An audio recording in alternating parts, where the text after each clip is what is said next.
m'appelle Alexis Lemédier, je suis, le cofondateur de Take a Waste. Je suis, initialement diplômé d'une école de commerce et puis j'ai passé, toute la première partie de ma vie professionnelle, donc de 2013 à 2018 chez Deloitte Développement Durable et j'ai en fait travaillé sur des questions économie circulaire au sens large et en particulier des questions de prévention et gestion des déchets.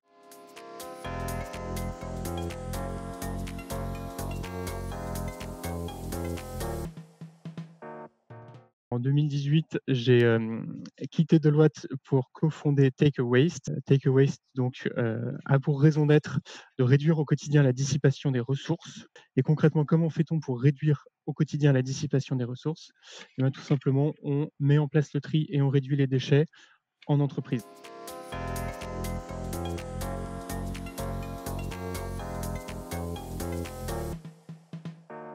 C'est un enjeu, technico-économique. Ce matériau, est super performant à moindre coût, en fait.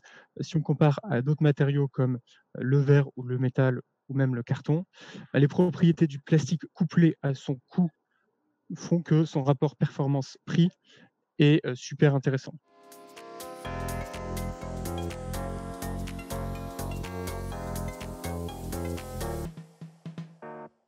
Je fais partie de ceux qui pensent qu'on a, entre guillemets «plus le temps d'attendre». Donc on n'a plus le temps, de faire des incitations économiques, par exemple, pour résoudre l'enjeu technico-économique ou de faire de la recherche sur d'autres matériaux pour résoudre l'enjeu spécifiquement technique ou, d'un point de vue environnemental, de trouver des alternatives, au plastique qui seraient meilleures d'un point de vue environnemental. Tout ça, bien sûr, c'est des pistes qu'il faut creuser, mais, mon avis à titre, personnel, c'est que, les enjeux sont trop forts et les délais trop courts pour envisager d'autres pistes sérieuses que la réglementation.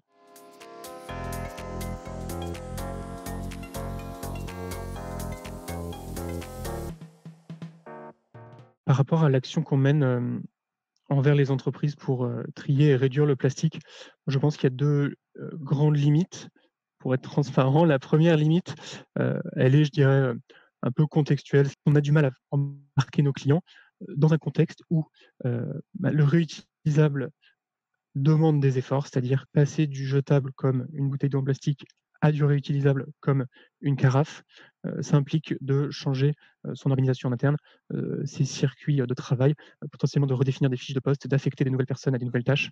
Donc tout ça évidemment, prend du temps. Deuxième élément de contexte qui freine notre action, le, pétrole et donc en cascade le plastique fossile, est pas cher du tout.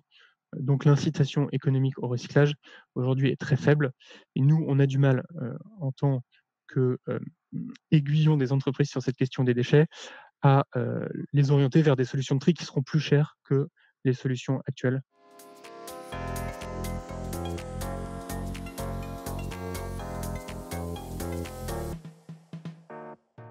2 points, je pense, qui ont clairement progressé depuis 10 ans.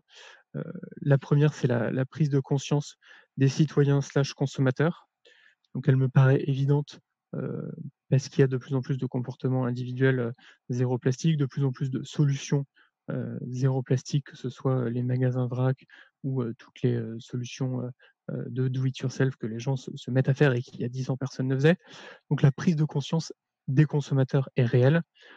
Comme je disais tout à l'heure, cette prise de conscience, elle me semble, hem, un peu moins nette, un peu moins profonde, pour les entreprises.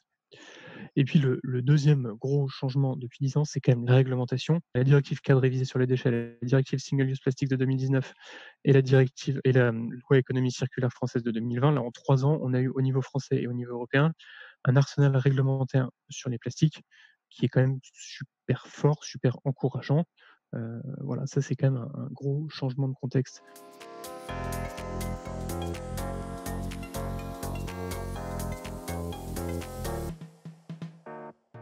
Je pense qu'il ne faut pas attendre, heu, une amélioration de la situation dans les 10 prochaines années de la part de, heu, des industriels du plastique, que ce soit les producteurs type Nestlé, Coca et cetera ou carrément les industriels de première transformation un petit peu en amont.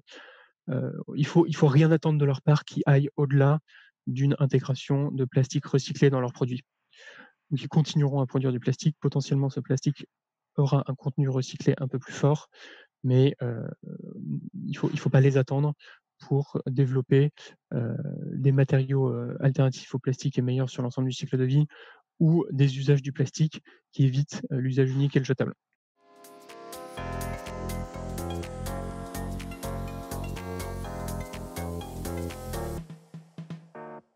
Le citoyen peut, par son action, favoriser évidemment les solutions zéro plastique, donc à titre individuel, œuvrer, pour, toutes ces solutions qui se développent de, vrac, de, solutions de consigne, de, do it yourself et cetera.